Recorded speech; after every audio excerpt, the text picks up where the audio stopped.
Here on the ground, change happens fast. Problems feel frequent and urgent. It's loud and anxiety runs high.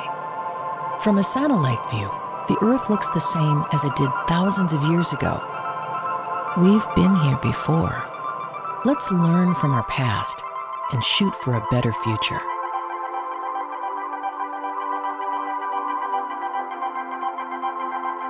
Hello again and welcome to A Satellite View. I'm your host, Todd Mikkelson, and today we're talking about Trumpty Dumpty.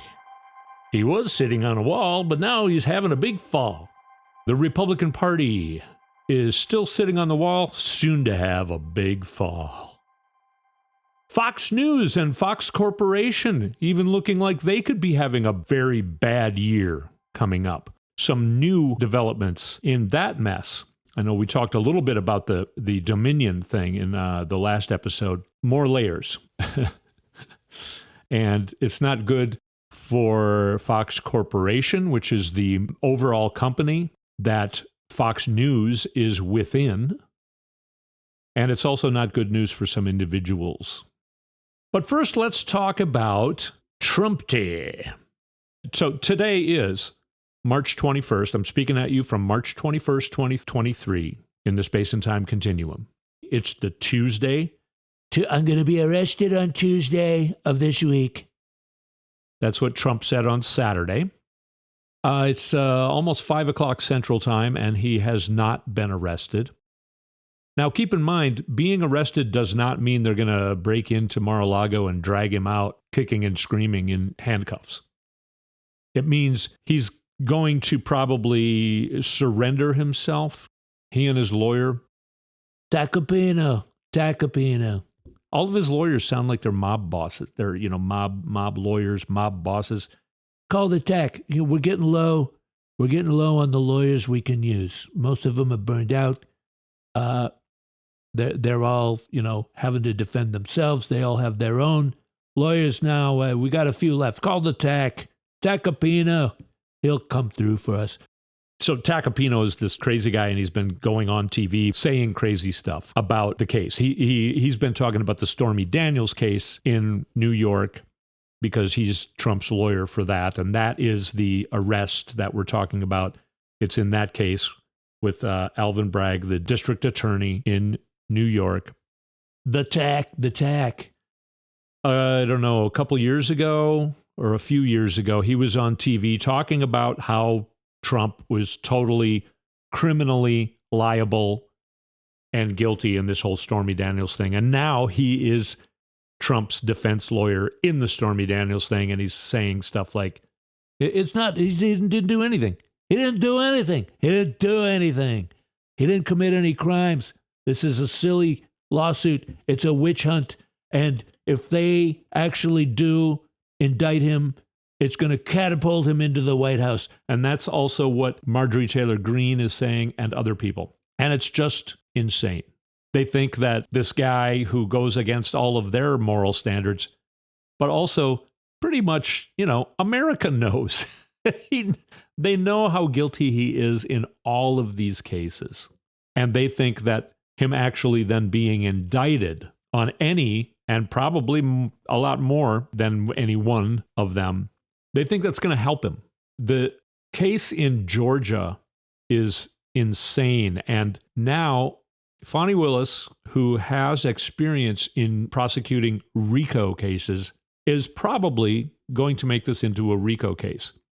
It sounds like racketeering and corruption are going to be a part of it. And this is criminal. This isn't civil. This is criminal. Racketeering. RICO. What does that sound like? Oh, well, let's get Tacopino. Tacopino, he'll go down there. Go down there to those southern bumpkins.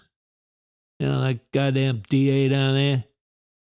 He'll show a thing or two. Get Tac on the job. Get Tacopino. It's not going to work. It's not working. Here's another thing. I know I'm kind of meandering here. I'm a little disorganized as far as because there's just so much about the Trumpty Dumpty taking a big fall, including and then also the Republican Party and Fox News. And I know I'm kind of meandering around, but Here's another thing that people are forgetting about. Remember the E. Jean Carroll? Trump raped her in 1995 or 6 in a department store dressing room or something like that in New York. And then he said, "What?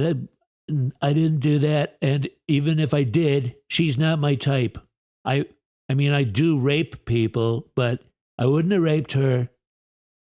He said that in 2019, and she brought up a lawsuit for defamation. He appealed that lawsuit because he said, I'm president and anything I say I shouldn't be prosecuted for. Well, he said it again after he was president. He basically said the whole thing all over again. She's not my type. So she filed a second lawsuit of defamation, a civil lawsuit, and this time he's no longer president. And also in New York, recently, they passed a new law. I can't remember what it's called off the top of my head, but there's a new law in New York where any adult who has been sexually assaulted or raped and has not brought a lawsuit and it is past the statute of limitation can now file a lawsuit, even if it is past a statute of limitation. E. Jean Carroll is case number 1, filed immediately after that law was passed. So she currently has a civil lawsuit for rape against Trump and a civil lawsuit for defamation against Trump. And then the other one that's being appealed, the first one she filed for defamation, the judge is putting it on ice. Now, both sides, and by the way, Trump's lawyer was going to be Tacopino, but Tacopino's not signing any of these new letters. One of his old lawyers that is absolutely incompetent and has had $1 million sanction put against her, she's signing these letters. So there was a letter signed by both her and E. Jean Carroll's incredibly top-notch rock star, by many people's accounts, lawyer. And they said, let's do both cases. The first, civil defamation, and the second, mixture of civil defamation and rape. Let's do those two together because there's a court date of April 25th. The judge said, no, I don't want to pressure the appellate court that is overseeing the appeal. I don't want to pressure them to a timeline. And I do not want to postpone the April 25th court hearing with a jury. So I'm putting the first case on ice. It's redundant in the second case anyway. And if E. Jean Carroll wins the defamation and rape case, why do we need to have another trial for defamation when he was president? So it's all going in the right direction. The clearer cut cases are the second ones. So that's what's happening on April 25th. There's a civil suit against Donald Trump. It looks very likely that he will be found guilty by a jury, guilty of rape and defamation. Also, the prosecution, in this case, the rock star lawyer for E. Jean Carroll, wanted to also admit that tape of Trump saying, you can just grab him by the P word. If you're a star, they let you do it. That, what do they call it? Hollywood Access, whatever, Access Hollywood tape. She wanted to, the lawyer is a woman, she wanted to admit that, and she also wanted to call up 2 other women who have been sexually assaulted by Trump to testify. Of course, the Trump side tried to appeal that. The judge threw the appeal out. So those things are happening. So on April 25th, a jury will see 2 other women talking about their sexual assault experiences with Trump. And they will be seeing, and oftentimes people on a jury aren't up on news. That's how they get on the jury. So there may be people in the jury who have no idea about this Hollywood Access tape that became known to the world in September or October of 2016 that a lot of people thought was going to stop Trump's election. And it would have had Russia not been interfering. That's a whole nother subject, of course, that we're not talking about right now. But this E. Jean Carroll thing. So is that going to help him in his campaign? I've been convicted of rape. It's fake news. 12 citizens saw a fair trial, and all 12 of them decided that I am guilty of raping somebody. And that's why I'm running for president. That's aside from all these other criminal.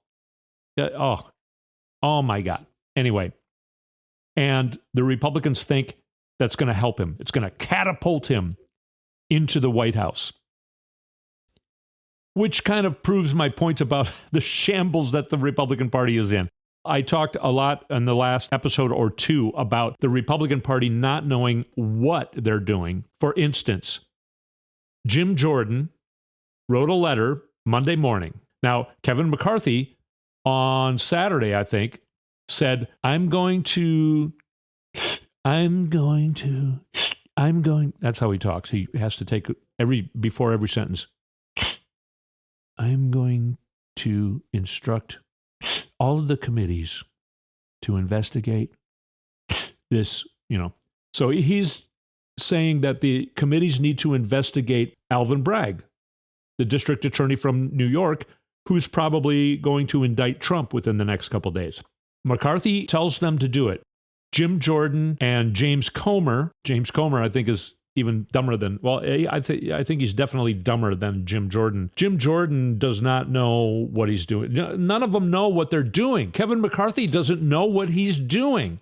So anyway, Jim Jordan sends a letter to Alvin Bragg saying, we expect you to testify with us. You have to come down to D.C. and testify with us, because we've heard that you're planning on indicting a former president and current candidate for the Republican president nomination. They're saying it's a political thing. It's not, because we all know that Trump is guilty of all these things. We just need to put it through the courts. But basically, this is Congress stepping out of their role as lawmakers. They have no jurisdiction to interfere in a state criminal investigation or indictment. It's looking like, this is a fancy term that I only learned today, adequate predication.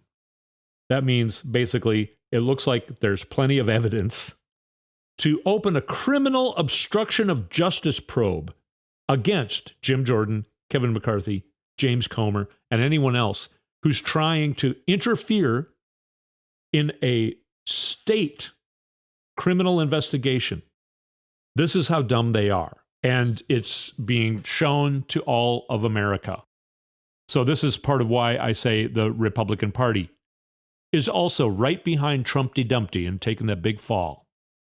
There are more reasons we can talk about the candidates that are likely to run to be the presidential nominees. DeSantis, Mike Pence. Mike Pence says something bad about Trump, finally, about a week ago, criticizing Trump.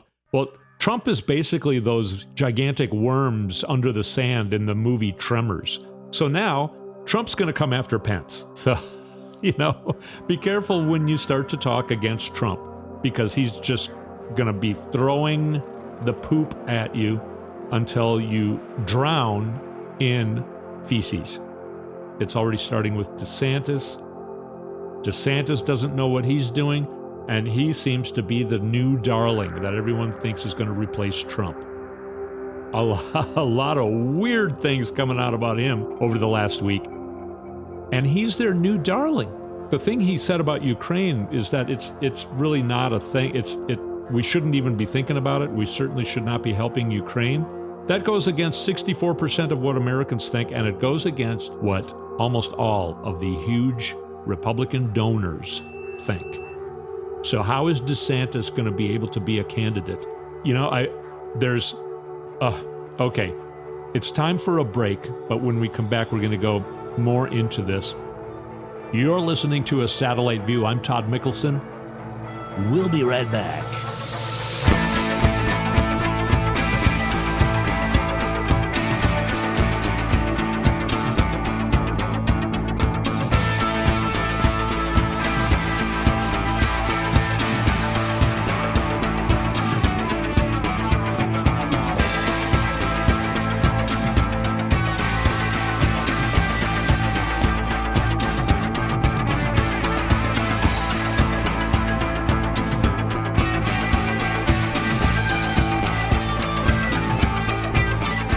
Back on A Satellite View. By the way, the music that you hear on this show, the little bumper pieces during our breaks, are original music done by me, Todd Mikkelson. You can go to toddmikkelson.com and find links and more information. If you like the music, you can, find places to download it so that you can listen to it at your own convenience. We were talking about now going into the Republican Party. The way they're depicting themselves to the American public right now is not working out well for them. We were talking about DeSantis, his statement about Ukraine last week, going against the big donors of the Republican Party. The big donors, including the Koch, one of the brothers is dead, but Koch Industries, one of the biggest funders of the Republican Party for a long time now, they're not in for Trump. They want to get rid of Trump. So Trump is in trouble. Also, these guys are smart enough to know that, we don't want to be funding somebody who is basically become a felon and maybe running a campaign from prison or at least, house arrest. A lot of people don't know if it's possible to send Trump to prison. I don't know. That's a very complex subject. It's, we have no idea. But anyway, so DeSantis going against donors now. So these donors are starting to get confused. Who should we go for? Where are we going with the Republican Party? Nikki Haley is just kind of looking like a naive, nobody's paying attention to her campaign. She's trying to do stuff, but she's kind of afraid to go against Trump as well. All of these people are afraid to go against Trump. DeSantis even is kind of afraid, but he's, I don't know, people say he's smart. He went to these big colleges.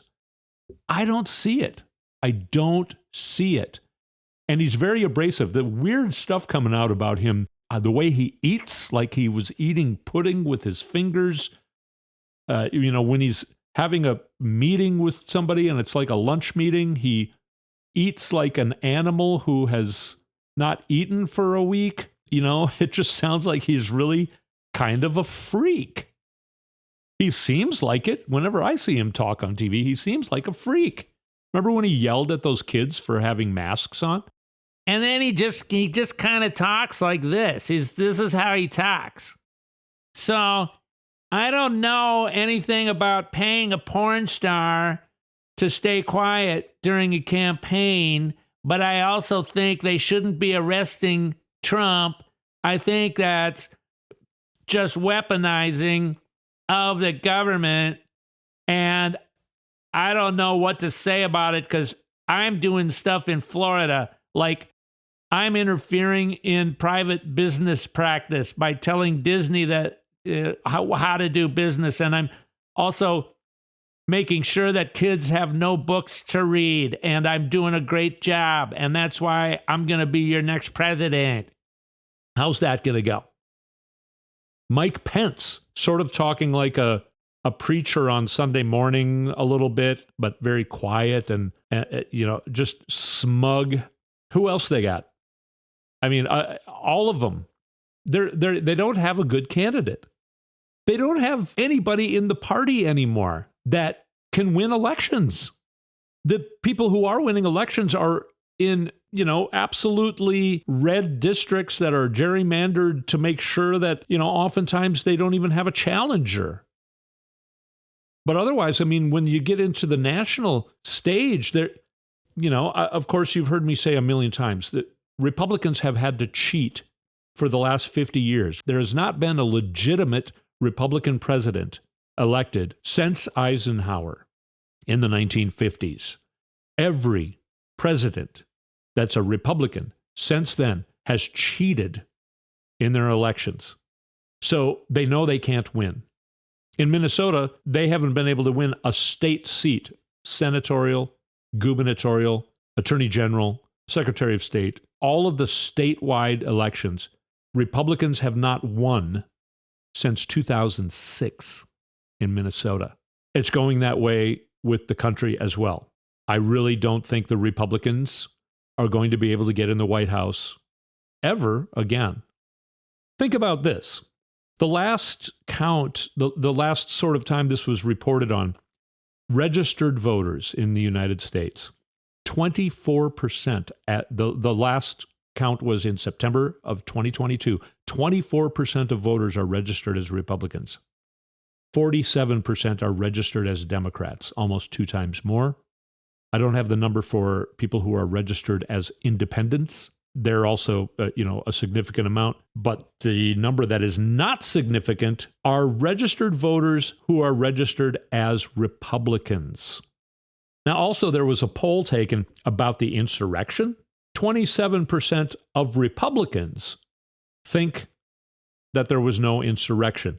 So we talk about Fox News, the lies they tell, Tucker Carlson trying to say it was just a tourist event, it wasn't an insurrection.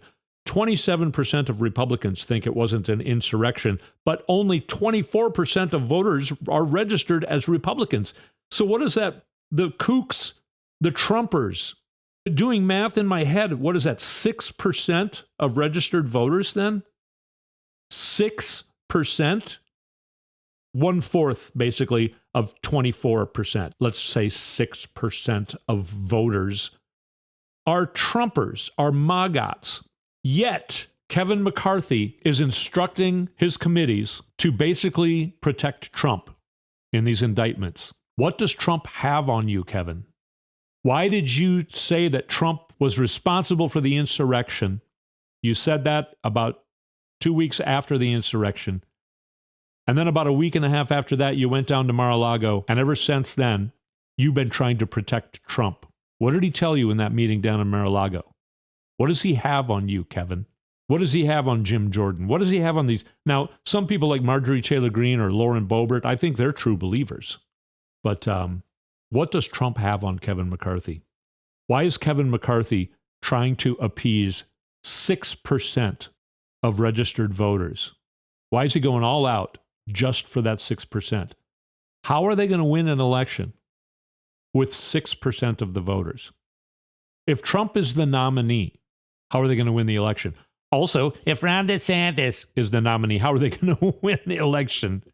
The donors don't want to hear him talking about Ukraine in the way he's talking about it. They also know that Americans are not going to be turned on by the fact that he's banning books, just like the Nazis did in the 1930s. The Republican donors know how things work. They're the ones who've been able to make all this successful cheating occur over the last 50 or 60 years. They know you can't win elections by acting like Nazis. So where does the Republican Party go from here? Why are they catering to 6%? And then you have some of them saying, oh, if he gets Elon Musk said, if Trump gets indicted, he'll win in a landslide. Why? Why would you say that? Maybe, are you just a delusional idiot? Here's another thing. Republicans are fighting amongst themselves right now about early voting. They have told their voters not to do mail-in voting, not to do early voting, only vote on election day. They started saying that right away leading up to the 2020 election. And now you have a lot of Republicans still are saying, no, this is a sham. The elections are a sham. Don't vote at all. Don't be a part of the fraud. Don't be a part of the sham. Don't vote at all. And then Steve Bannon and Mike Lindell. That was a bad imitation. How does Mike? I did one good. I did a good one on the last episode. Go to the last episode and you can hear my Mike Lindell, the pillow guy, impersonation. I'm so fired up right now, I can't do my normal impersonations as well. But anyway, they were fighting at CPAC. I think it was on Steve Bannon's podcast or something. And Lindell was saying still, don't do mail-in voting. And Steve Bannon was saying, no, we need to do mail-in voting. The Democrats have 3 weeks to vote. We have 15 hours to vote. That's not fair. We need to play the corrupt game that we're in. So everybody should do mail-in voting and early voting. And then Mike Lindell says, no, don't do it. So they're fighting amongst themselves. They know they shot themselves in the foot hard when they convinced all their idiot followers to only vote on election day. So their own actions are hurting their chances, including the absolute stupidity they're doing. They have a misconduct of the original January 6th committee, investigating the investigators.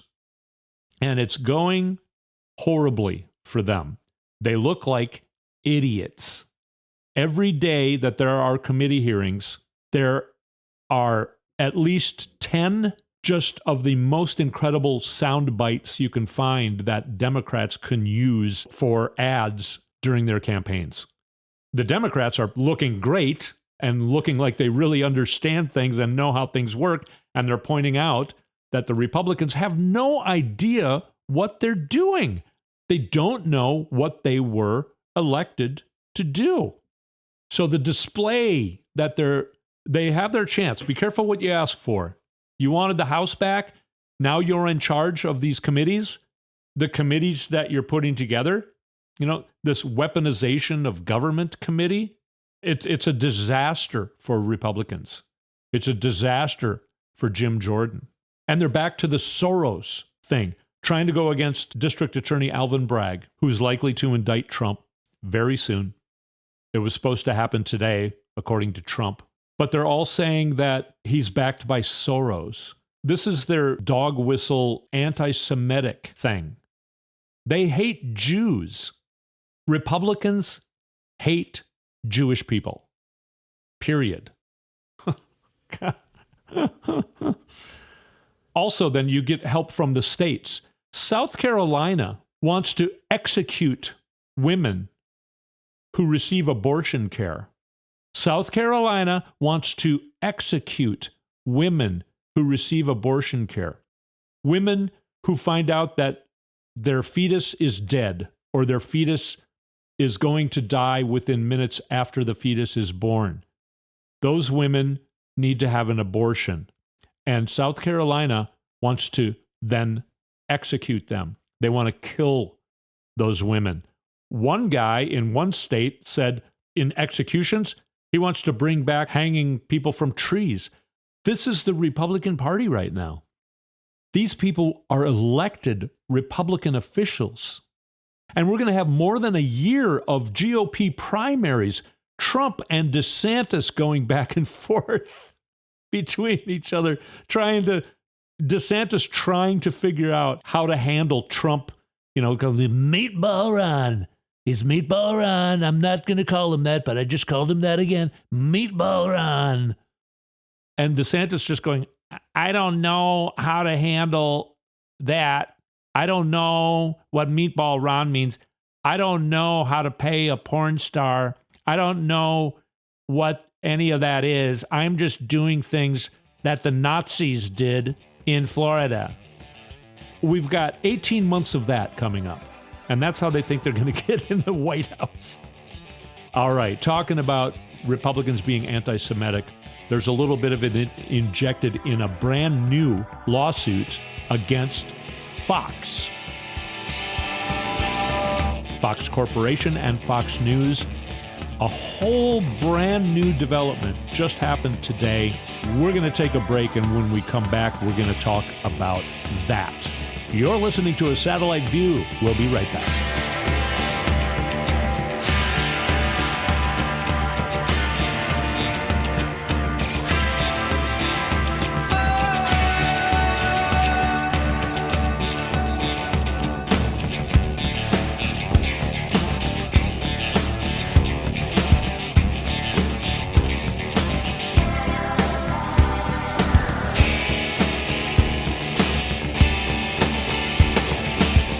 We're back on A Satellite View.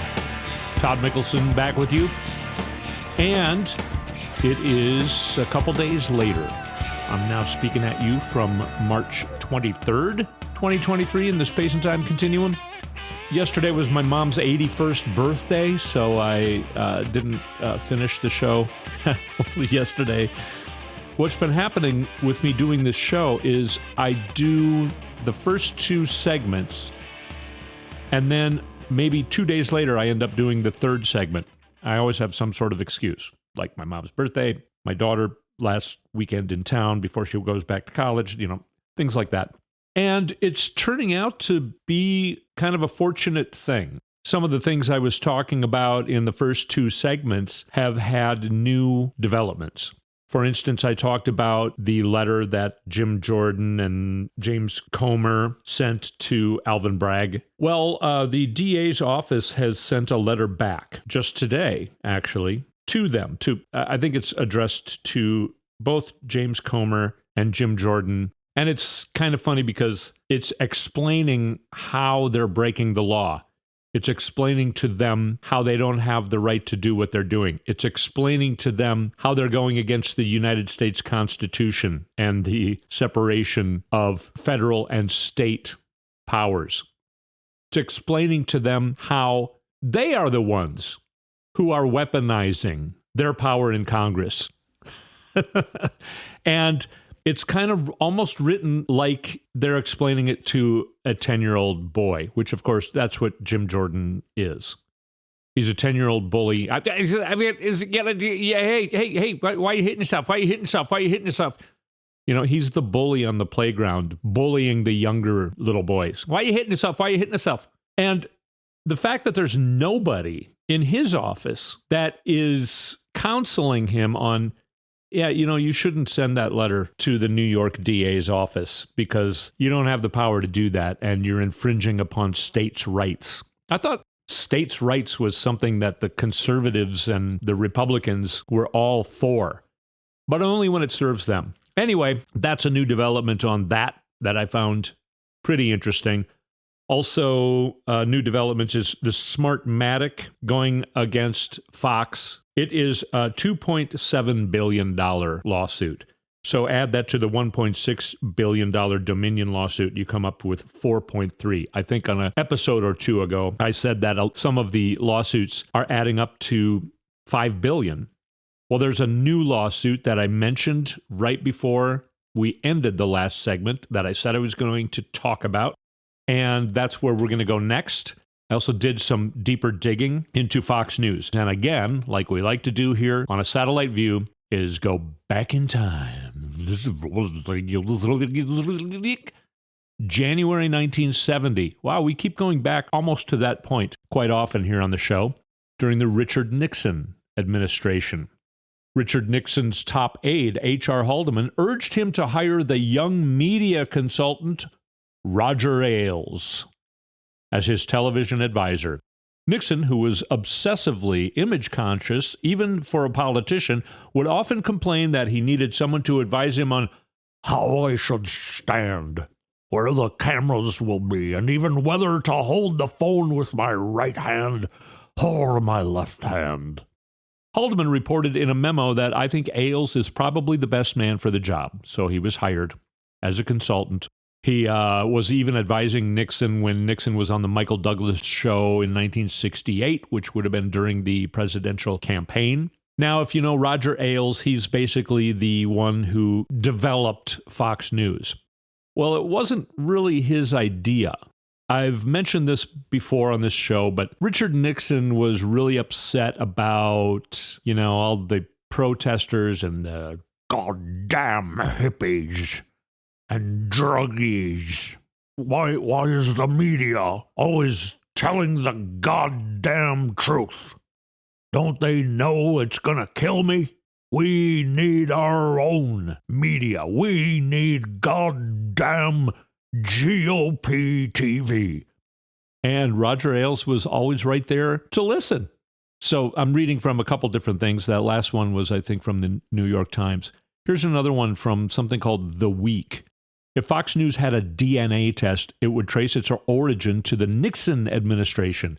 In 1970, political consultant Roger Ailes and other Nixon aides came up with a plan to create a new TV network that would circumvent existing media and provide pro-administration coverage to millions. What does that sound like? People are lazy, the aides explained in a memo. With television, you just sit, watch, listen. The thinking is done for you. Nixon embraced the idea. saying he and his supporters needed our own news from a network that would lead a brutal, vicious attack on the opposition. What does that sound like? Again, this is 1970. Alas, his fantasy network did not come into being at that time, and the 37th president was soon engulfed in the Watergate scandal. At first, the Republicans dismissed the scandal as a Washington Post witch hunt. What does that sound like? Of course, the White House tapes proved beyond doubt that Nixon had used the levers of government to pursue vendettas against his opponents and cover up his other knowledge of crimes and actually encouragement of crimes and different things like that. What does that sound like? It's just getting ridiculous, isn't it? So, of course, we have talked about on past episodes the Dominion case against Fox, and that it really is a serious thing. Like I just said, between Smartmatic and Dominion, we're already up to $4.3 billion with a B as in butterfly in lawsuits against Fox. And it really looks like these cases are strong. So in the last episode, again, we've talked about all the stuff you've been hearing about, emails and texts between the stars, Tucker, Sean, Lara, and how they hate Trump. Tucker says, I hate Trump. I hate Trump passionately. Wow, what a broadcasting voice he has, right?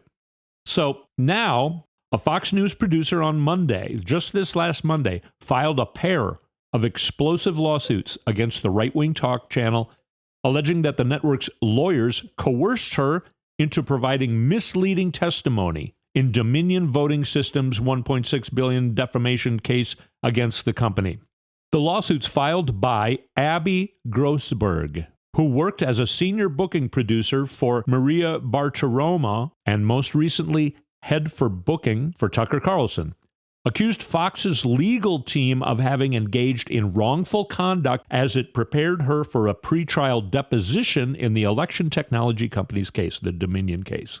That's very much like what Trump's lawyer was doing to Cassidy Hutchinson. So in this case, too, Abby Grossberg talks about, they were telling me to just say I don't remember. They were basically telling me to commit perjury. They were advising me.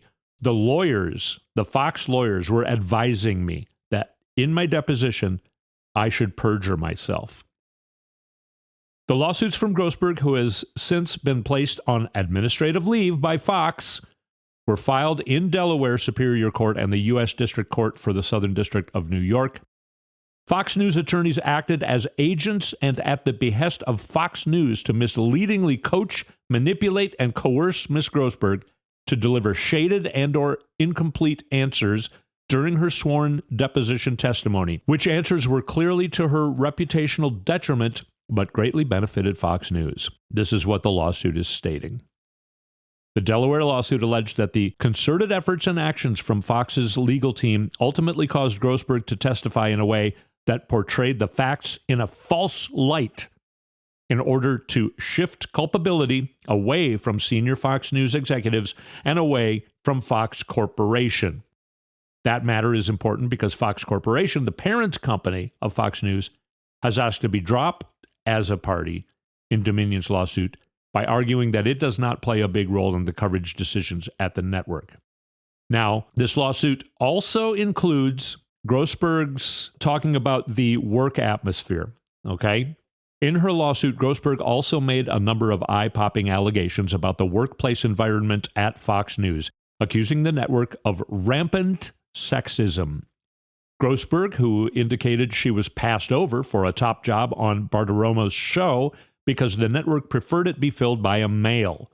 She said Fox News executives referred to the Sunday morning features host as a crazy B-word and menopausal. That's how they were referring to Bartiromo, the host. When now Grossberg began work on Carlson's show, Grossberg said the environment was horrific. On her first day, she said she learned the show's workplace was decorated with large photos of then House Speaker Nancy Pelosi in a plunging bathing suit revealing her cleavage. I thought they hate Nancy Pelosi. I guess they like her boobs. Grossberg was mortified by what she was witnessing and began to experience a sinking feeling in her stomach as it became apparent how pervasive misogyny and drive to embarrass and objectify women was among the male staff at Tucker Carlson tonight. This is what the lawsuit is saying. The lawsuit continued to describe a culture at Carlson's program in which women were subjected to crude terms and in which jokes about Jewish people were made out in the open. Grossberg named Carlson and members of his staff in the lawsuit. So yeah, these people have been showing their anti-Semitism a lot more. We talked a little bit about how everything is Soros again with them. If you're not anti-Semitic, you're going to get kicked out of the Republican Party, and you can't work at Fox.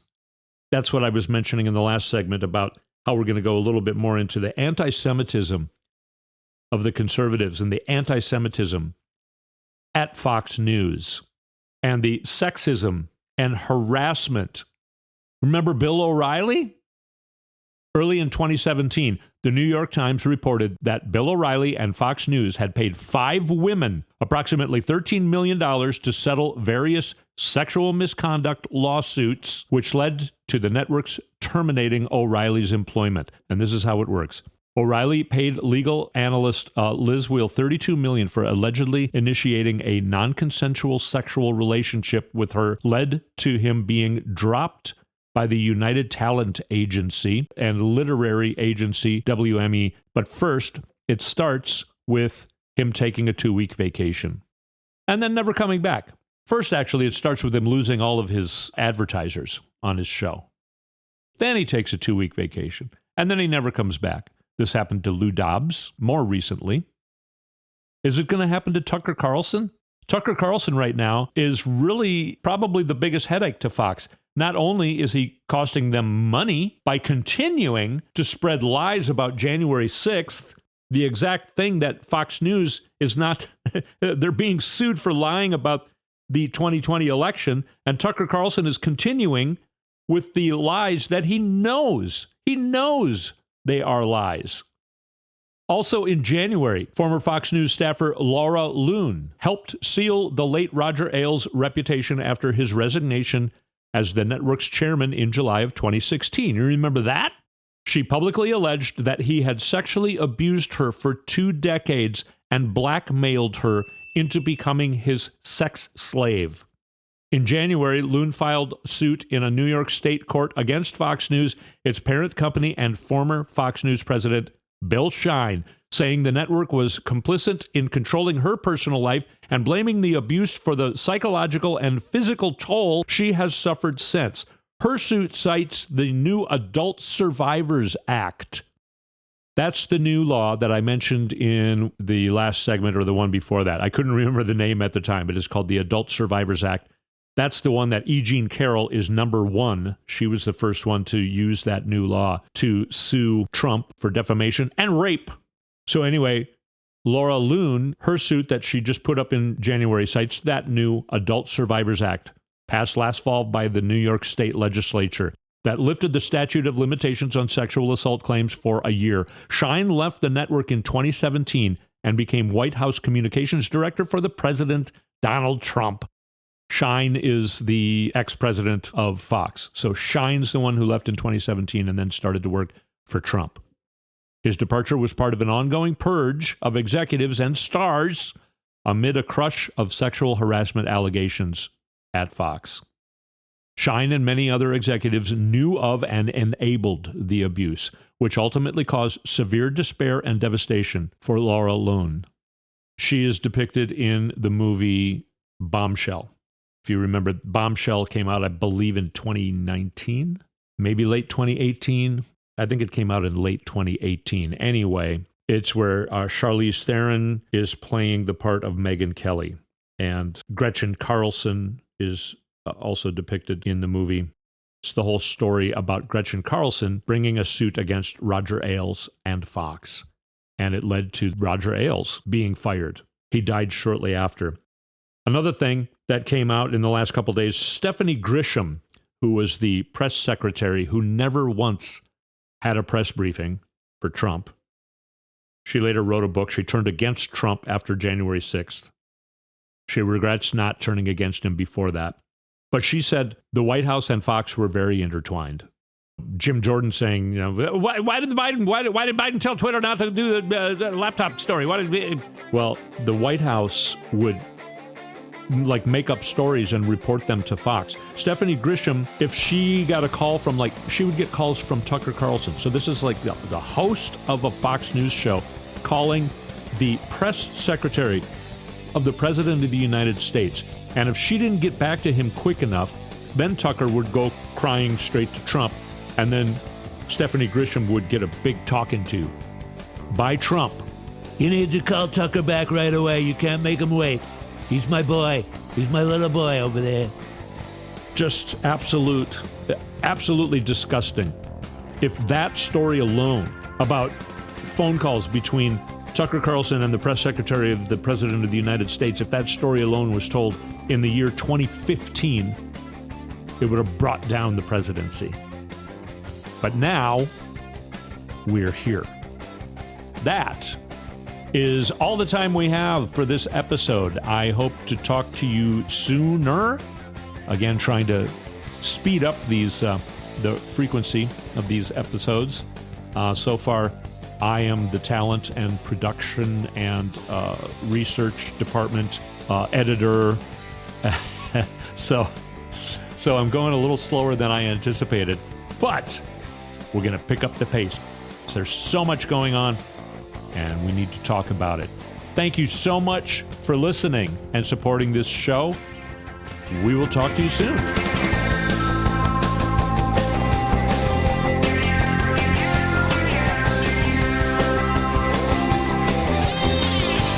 You've been listening to A Satellite View with Todd Mikkelson. Go to toddmikkelson.com for links and more information.